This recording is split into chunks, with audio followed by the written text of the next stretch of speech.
பெண்கள்னாலே தலைமுடி வந்து நீளமாக அடர்த்தியாக நல்லா கரு கருன்னு கொஞ்சம் வயசுலேயே முடி நரைக்காமல் இந்த மாதிரி இருக்கணும்னு ஆசைப்படுவாங்க. அதே மாதிரி தான் ஆண்களும் முடி கொட்டாமல், முக்கியமாக முன்பக்கம் வழுக்க விழாமல் இருக்கணும், கொஞ்சம் வயசில் நரமுடி வராமல் இருக்கணும் அப்படின்னு ஆசைப்படுவாங்க. வணக்கம், welcome to garden and health.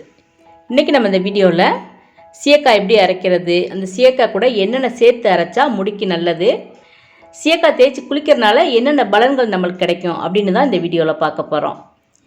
சீயக்காயை தலைக்கு தேய்ச்சி குளித்தா முடி நல்லா அடர்த்தியாக நீளமாக வளரும். முக்கியமாக வந்து முடி சீக்கிரம் நரைக்காது, அதே மாதிரி பொடுகு தொந்தரவு இருக்காது, முடி வந்து நல்லா ஸ்ட்ராங்காக இருக்கும். ஆனால் இந்த அவசர லைஃப்பில் நிறைய பேர் வந்து தலைக்கு எண்ணெய் தேய்க்கிறதும் கிடையாது, சீயக்காய் தேய்ச்சி குளிக்கிறதும் கிடையாது. சீயக்காய்க்கு பதிலாக அவங்க ஷாம்பு தேய்ச்சி குளிக்கிறாங்க.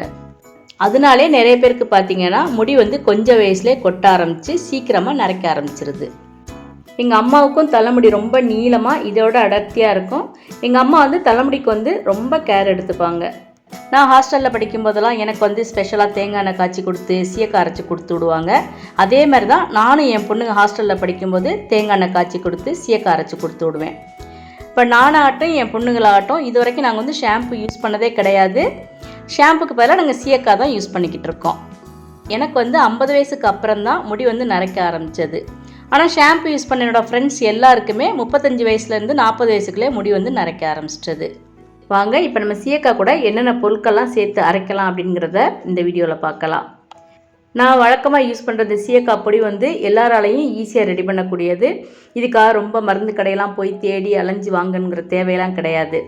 ரொம்ப ஈஸியாக கிடைக்கக்கூடிய மருதாணி இலை, அப்புறம் கறிவேப்பிலை இலை, இது கூட நீங்கள் விருப்பப்பட்டால் சோப்பு செம்பருத்தி ஒத்த இதழ் அதனோட பூவும் இலையும் நீங்கள் கலெக்ட் பண்ணியும் வச்சுக்கலாம். சீயக்காய் கடையில் வாங்கிட்டு வந்து நம்ம காய வைக்கிறதுக்கு முன்னாடி இந்த கறிவேப்பிலை, மருதாணி இலை, செம்பருத்தி பூ, செம்பருத்தி இலை இது எல்லாத்தையும் நல்லா காய வச்சு எடுத்து வச்சுக்கலாம். செம்பருத்தி பூ, செம்பருத்தி இலை ரெண்டும் போடலாம். இதில் ரெண்டில் ஏதாவது ஒன்று கிடச்சா கூட நீங்கள் போட்டுக்கலாம். இது வந்து ஒரு நல்ல கண்டிஷனராக நம்மளுக்கு யூஸ் ஆகும்.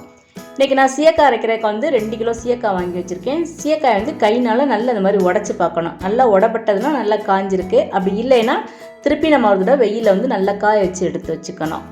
இப்போ இது கூட முதல்ல நான் வந்து பாசிப்பயிறு சேர்த்துக்கிறேன். 2 கிலோ சீயக்காய்க்கு நான் வந்து வழக்கமாக 1/2 கிலோ பாசிப்பயிறு சேர்த்துப்பேன்.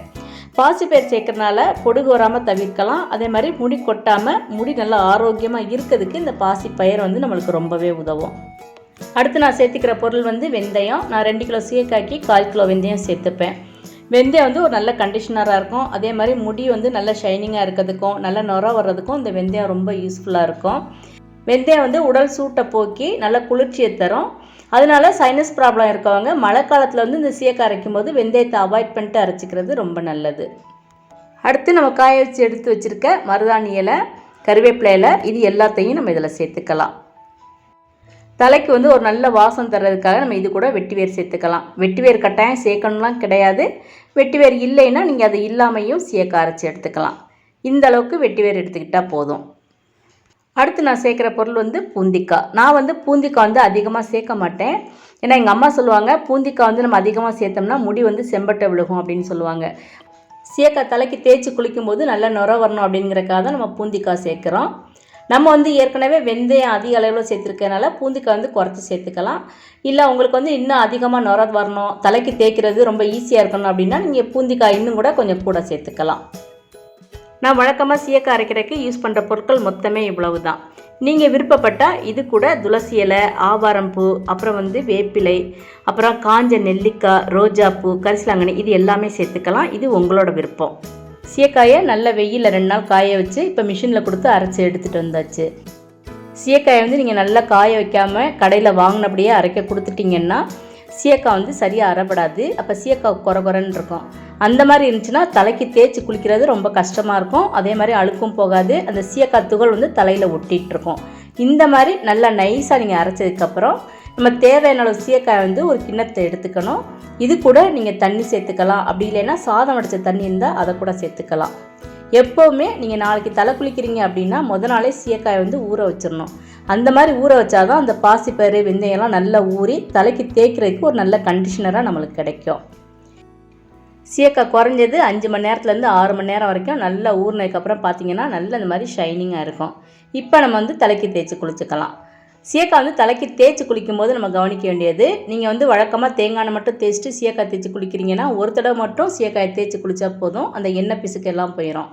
நீங்கள் தலைக்கு நல்லெண்ணெய் தேய்ச்சி குளிக்கிறீங்கன்னா சீயக்காயை முதல்ல தலையில் ஒரு தடவை தேய்ச்சி அலசிடணும், இன்னொரு தடவை சீயக்காய் தேய்ச்சி தலைக்கு குளிக்கணும். அந்த மாதிரி குளிச்சிங்கன்னா தான் தலையில் இருக்க அந்த எண்ணெய் பிசுக்கு போய் தலைமுடி வந்து நல்ல ஷைனிங்காக இருக்கும். தலைக்கு வந்து நீங்கள் சீயக்காய் தேய்ச்சி குளிச்சிங்கன்னா முடி நல்லா அடர்த்தியாக நல்லா ஸ்ட்ராங்காக நல்லா கருன்னு இருக்கும். அதே சமயம் நீங்கள் ஷாம்பு தேய்ச்சி குளிக்கிறவங்கன்னா முடி முதல்ல உங்களுக்கு நல்லா இருக்க மாதிரி இருக்கும். ஆனால் நாளாக முடி வந்து பொலிவிழந்து அதனோட ஸ்ட்ரென்த்து போயிடும். முடியை கையில் தொட்டோம்னாவே முடி உடையிற மாதிரி இருக்கும். அதே மாதிரி கொஞ்சம் வயசுலேயே முடி வந்து நரைக்க ஆரம்பிச்சிடும். உங்களுக்கும் முடி வந்து இந்த மாதிரி நீளமாக அடர்த்தியாக நல்லா கருன்னு இருக்கணும், முடி நரைக்காமல் இருக்கணும் அப்படின்னு நினச்சிங்கன்னா சீயக்காய் இந்த மெத்தடில் அரைச்சி நீங்களும் தலைக்கு தேய்ச்சி குளிச்சு பாருங்கள். உங்களுக்கு வந்து நல்ல பலன் கிடைக்கும். நான் வழக்கமாக சீயக்காய் அரைக்க என்னென்ன பொருட்கள் யூஸ் பண்ணுவேன், சீயக்காய் எப்படி தலைக்கு தேய்ச்சி குளிப்பேன் அப்படிங்கிறத உங்கள்கிட்ட ஷேர் பண்ணியிருக்கேன். இந்த வீடியோ உங்களுக்கு ரொம்ப பயனுள்ளதாக இருக்கும்னு நினைக்கிறேன். இந்த வீடியோ உங்களுக்கு பிடிச்சிருந்தேன்னா லைக் பண்ணுங்கள், ஷேர் பண்ணுங்கள். மறக்காமல் கார்டன் ஹெல்ப் சேனலை சப்ஸ்கிரைப் பண்ணுங்கள். தேங்க்ஸ் ஃபார் வாட்சிங்.